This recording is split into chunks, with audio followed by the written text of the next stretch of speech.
ko chen ya belian gan mar a year chana dab ko jes okay ka year en ara dab ga re go but nyidi 2024 kami jin wut no wat ka ne na desai bedaf dong ti la ni ku ti dwal goro chu jada gwa within a ron kura partak put the cap on your galwa pangal kami jin nyamar o man no na ga da lo dam yin ko ba bi ngaji bi shuch ko chojalada bi dwal wal bi nien nyura changer nien titat nang ka dwal goro lelungu it's okay tan rama ke energy de bi khud ya bless rama goro be ka daf it's okay bi khud bless but ala wen ko taman let ke chia en go no gun bia dab go no gun bia dab chia ro mo 2 minutes ya dab 3 minutes ya dab 5 minutes ya dab tan dun dong me bi chara na falan la go ra na ga tela re ka yeno tela re but par ni ye ko wen dong I'm a single mother ngaja wen dong chi shira ni par ni ye chen jai ni ye par ne job ndi den ta yente ni chang no ko ke lam ne ma la ko na jabo ko run die yo ka ma rot ki ji der lo ta tam wante dol gora der lo toy relax kan go bil lo ta tam ku dol clean ki ja par ne ye yo chen taram jaja bat kon ba denero la dor ko ngaja je wayatin economic the generation chung wayasin ci kon ba da ko dam we wana rol raga gwaje mata ni jeda ni yo meta jeda ne ka ren ne ngai yana wono da america mi ci we gor ka ren mi ti gad ba da cha kam duol me de kam gad me de kam ne cha ji nok mi chang ci we gori tri bero ba jo ti gadi continue gad ko mi cha gwin wana ya indo ga apartment te ti ba na chung sun chiang yu no ba generation chung sun ko mi chang ci jal kan gad ba dam wala cha indo ren pen je jita nyina ka apartment continue gad ko katan sa sudani den tay chang ci we gor karen be gad kon tawba tawka dong mi ti gad bakel ko we gor ke duol mi 3 bedroom be gad dang raw bi ko taw bila na gad ngwan ni bi ne 2 bedroom be ci rom ko bi gor 2 bedroom gad dang wan chalat ko dol toje ko rom de nyal toje ko rom de te tum wan ti chonga na ka daf ti magwe yana kwan ka lemme de bena da rol rang ma te yo ya rol cha ku ben control and tema chana trick and government the more she ka dap te la dol me bijak ka ji non te le an gur me bedol shu bel me dong 10 be rom ke 20 rom mi chang bi ka dap tin kan ga dan wal dich we wan re ne bedam ne ka karan cha ji no cha no ren kan yo juri na ga dang badda ke ga dong wan you ke na wer we wan ren waje chole Vancouver en ren rom ne dang bakel we ne ka 7,000 miti gad bangan ke gad wal ke gad badak ni en government housing ne de kuma ko na chara go awo ze den ba kamum ka gad wal mitela jabatu chi easy ne wude shi kwen ga man bakel ka US shi kuma je wallo ka wo chalet ka dul mi din mi de ngai no apartment me shago je la gori la kana cha man bakel ka kwen ka wai me shago je kuma shaka lom cha ta da ran te ka fu te ho bat cherong duel chwa ba lo ko tab je duel ku America ya ka TLC channel biya go je gudum she kan last I think a 19-year-old te tum wan te ba na fin daf sun she dab dan daf kono le nya Africa dul joanya ne juba now ya ta ka economic uni ko mi ci gad ko nan ka Nairobi ken Uganda ren Ken ren Nairobi man ren adi sie easy ena ma wa ba ka kwen ka dang wala chilla mi wun mi intelligent ya ka ba kwen ka dang wala ga dang die ku ma ga die gwa ma ka ga ba de gwa ma ka ga ba man gwa ma ka ga wol gwa ma yo te bi rom ka te bi juru dul pal dul goro ken yo ni ken ka wer ke tu mo na ba kon stop soon che we ma kon so Sudan de etene ka culture wo palu wo junu ba go ala le an gur bi re wotem dul bi walat ka dul le chop de ne bi apan me na dang wan fa an chang bi ga ku ti jen di wa dap te bi wo fight ka man ba chama kan chunu me ka rol rek ne tere ka we ngoni en so Sudan ma ur na ai te wo bi nang Nairobi ne wer te tu wan ba kon lu gru nan te ma chi kon ka leng ding no culture manta la rai ka jen ne cha na da ko re ka culture mo ngai je ngan ye fin mon chinar bana ye ngan chero bana rai ban nga je ne je cha kon bana 10 years kerol yu ne mo nga 10 years kan rana ngai ne ngi da de wo nya mara pe na ga dio ke ga ro yang ya ko ne ye na dor ka ya ta lat ke ka wai ne ku du ro ko Chinese da ko na ga da ro ko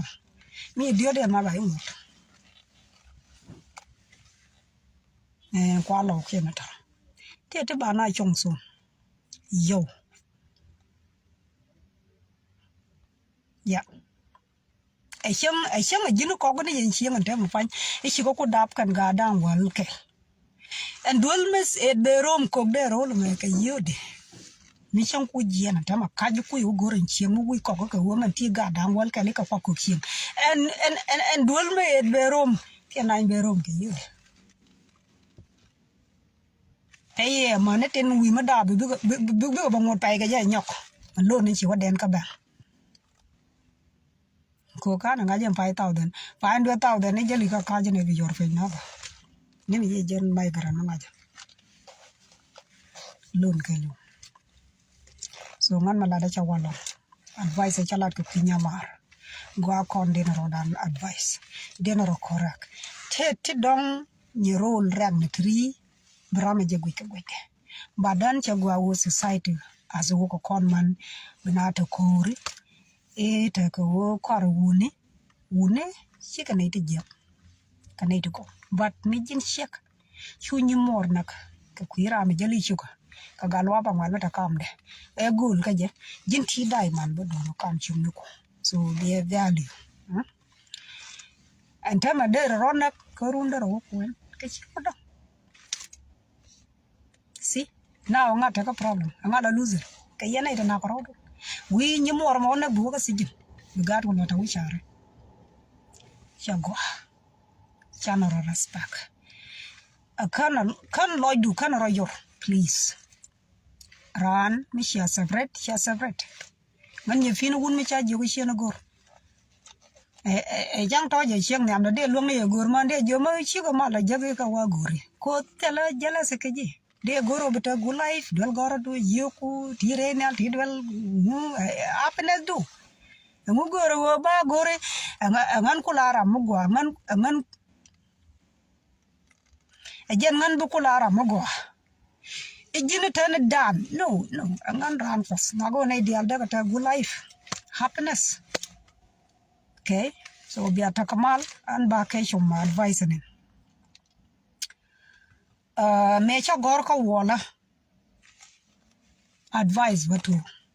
taram cha biara man na very intelligent kor ne na daro chira da me yor de re ne ka sa nyamar okay ko kor shi amedan cha weje gor ai shem nyang nyamor la reje ne ka she we kam dia la juk ne ka chwar nak kane kan karo ba char ko muda ne na kroda ko gwandi do yara na ga ya bera gwada char mon ta ma pan ni an kon ma la te ka man ta la tuom ko wu no bi gwe nyen ga me yara na ba bera gwada che na ka ko so ngan chala me de la ro ti ka me barit ke we me dia ngalo bana kanya mar dia la kon lo baka dia an ba ka advice ko work on society a chilo te chuma ine te chu won wata na ka video ne please my sister nyopuga me che tuwa nga la today let it go ka jin nya dak ba ko ja jinya mar me chira la da ne ko run ko let go move on ka your life or jong me move on kan nya yena ko move on ka tek de so mo jaro ki peace kam ne kon ki kam ne kon back advice ko society wo bata chunga ko kues ko kore ka rol ko tira matyak nan ta me jana kala na nagro charo do lot te moy moño tin tama nakana nien picture dia la konan tama me afrika da na rawna me ka afrika ko wo ba dola rame ijela rama ko dora jenna grame mane ka bili da na ranex ta gwe kono chi ko ike da na lusin tam jago charo do lot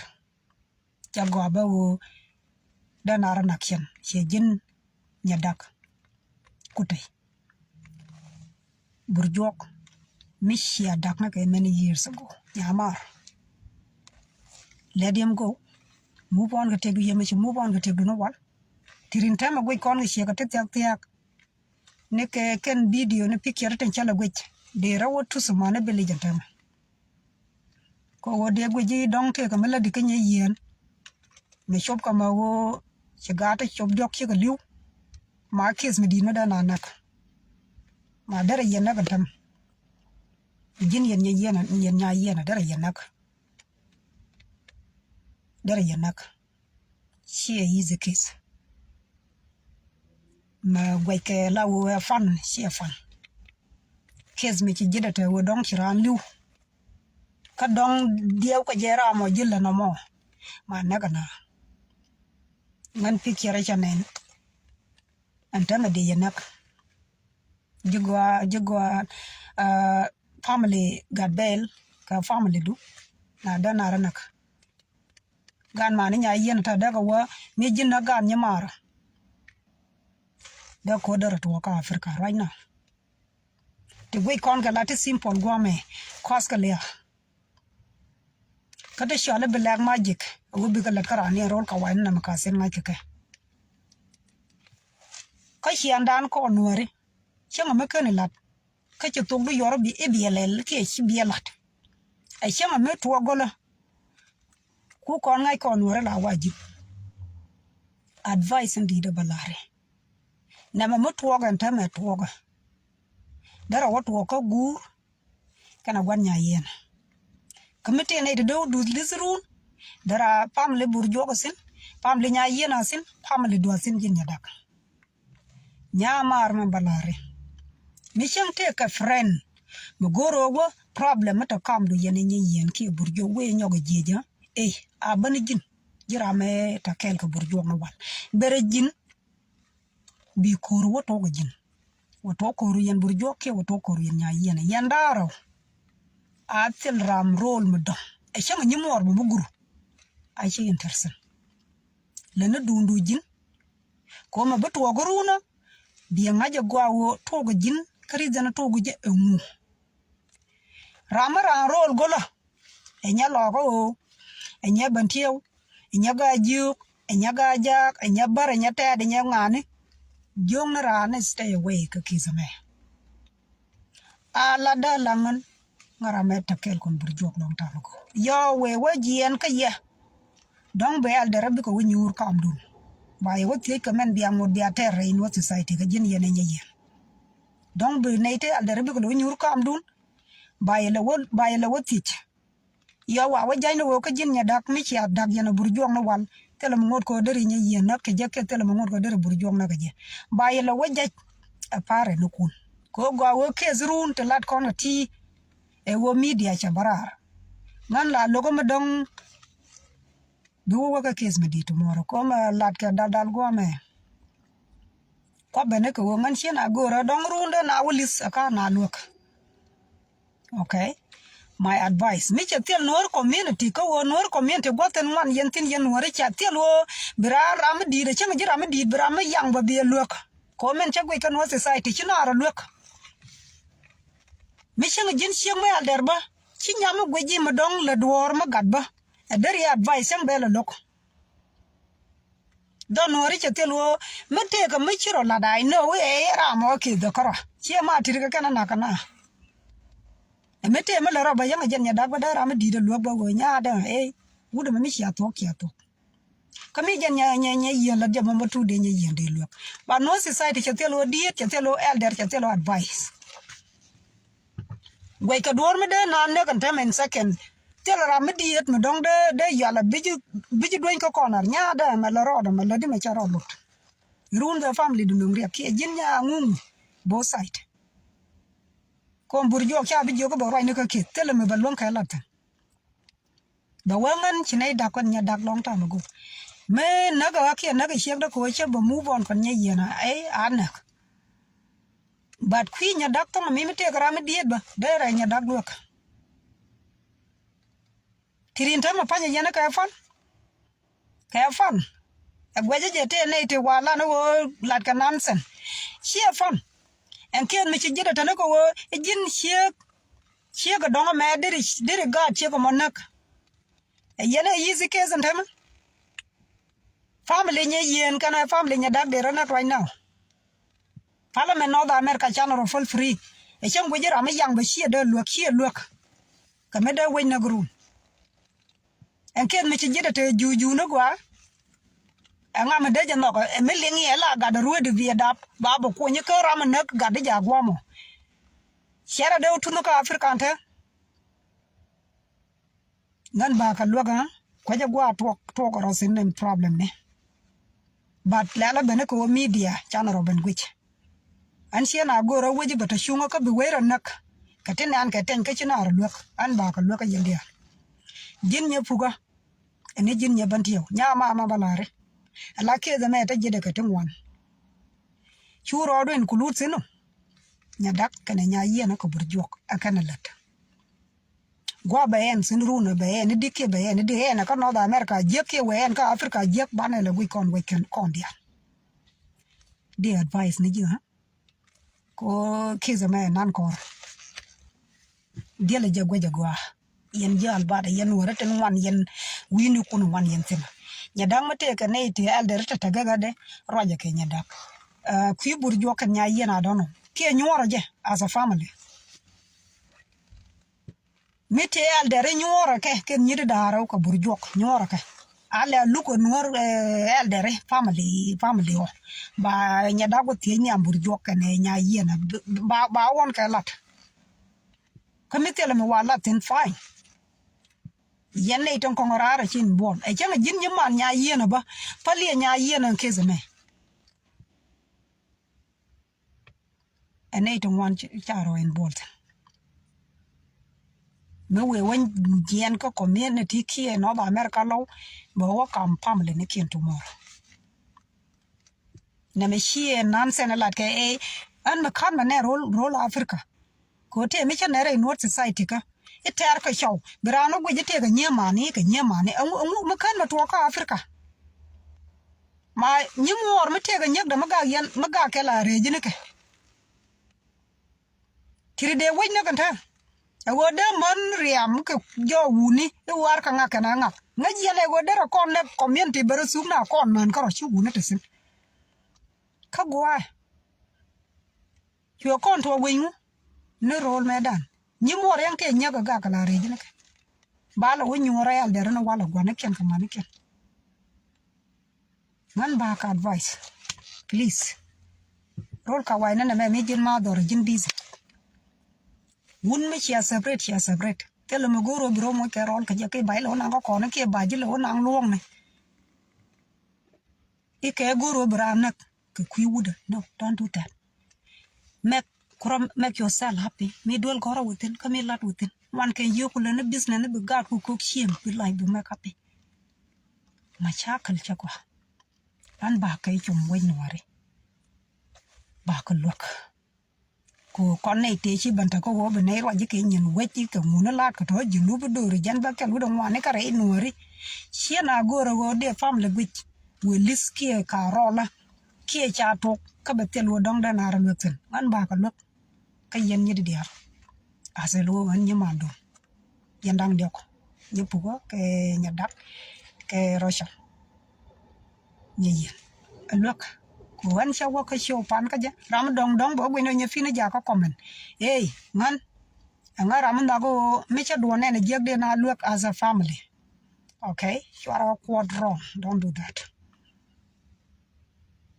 mata an ja ka lawyer nga jo case ma lo ka je de lu de chiang tan dun yan ta nya de la rana gweno e your friend me cha to kor ka nyak de bro your sino ore pot ka chara in war community ka chiang ayang nyamun jata ya jang nyenye ka nyak de re nyake share da include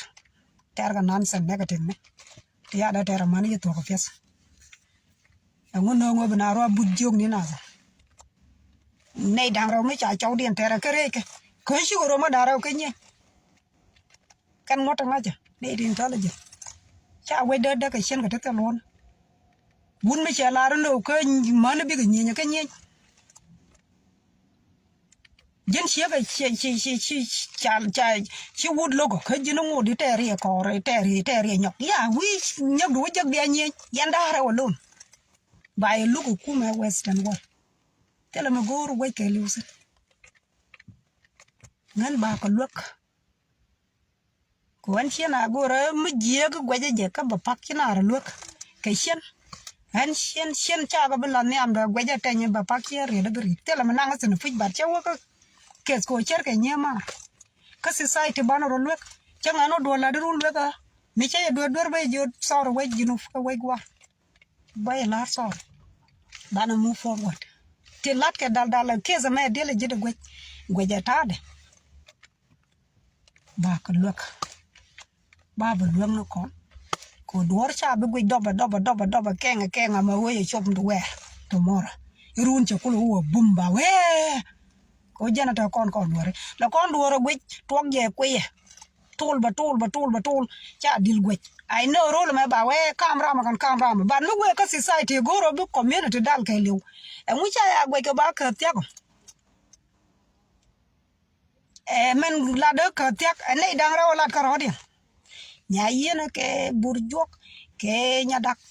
mi cha goro ba ka luek mi cha na goro ba ka luek fine ke ne dang dio ko ti ke na la de lu yo we wo ko kuma ba wo kuma we wo ko family ne ken ka afrika ne ba wo ko family ne ken ten man ne ken ka gwa ne ken bala na ro di na luok chagwa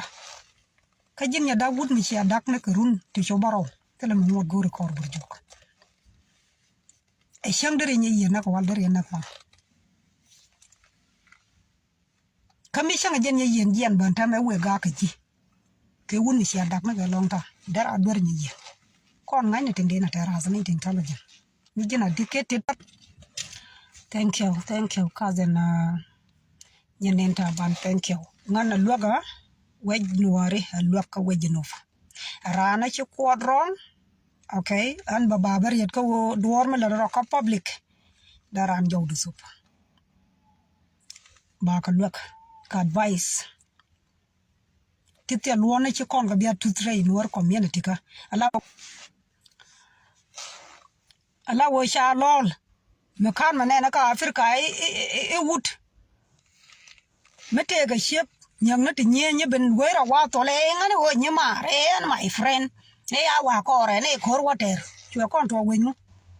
a wun mi she divorce me da la wa ter la kor mi she la ru wud me cha look roll western wala mani afrika la wa ter la kor community ne ga le no come on wud mi cha we ane chen khie gor la wa ter ga no ni afrika me da ne nya mi nya dor mi cha look ko ne che nyen kana kami ni jin gud ba mi cha I look ngwa dam boy fa ga I look e chi ma ni nya china wa ne ka cha I look ne ka afrika ko ngwan ke wu ne ka ngwan ka ken man ngu ko ro bi live bi chen wa to gu je me tibna nek te ba la ga mu ya na nek me dan kor nya mu chicken go chen chikaro look evil way shaitan way binara nek blood be rem na was bin chagwa so ba ka look I know society dan ka western world teram ma nye china look I know do na look na bara look chen bela wo lizurun look nei dang rau te nyang ne te tar ko woi te ke wun mata kam dia na rama chi ka tor kwa nya wonga ga ta e ke nyen ka laro yo we wo ben ka kwi man mu wa ku je wo ken man mu wo ko nyen ko ra wu de ma run ba chen wo ka ra na mo da ba jen ba ko ngi chemu da ke yen nyi da ra bata kasara ram ke le bi lu ye jen bata kasara en chi nam ra ma ba ra ma dong lo na se jen batu fa ye ne man biya je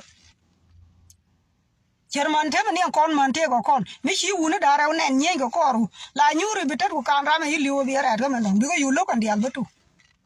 e yo an kala shi ngak nak be lot ko se jen men tek be lot ko se jen be men shi liwo wa gre free be gadi lo ro nya ko gor ma do ke jin ye di le biro nya ko gor ngwa dan dong free ling ne e chara na ma waru le kwida ni an ko te le kes e wona na ka jach mi shi ga nyen ko wuna dara we chara nak na shi shu kot wa tieni ji ba la ro ko nguna kana ro di na ko ruma e gudai din jin ya di le bro gor ni boyfriend la wala de honeymoon tiri aka grab na ma aka jer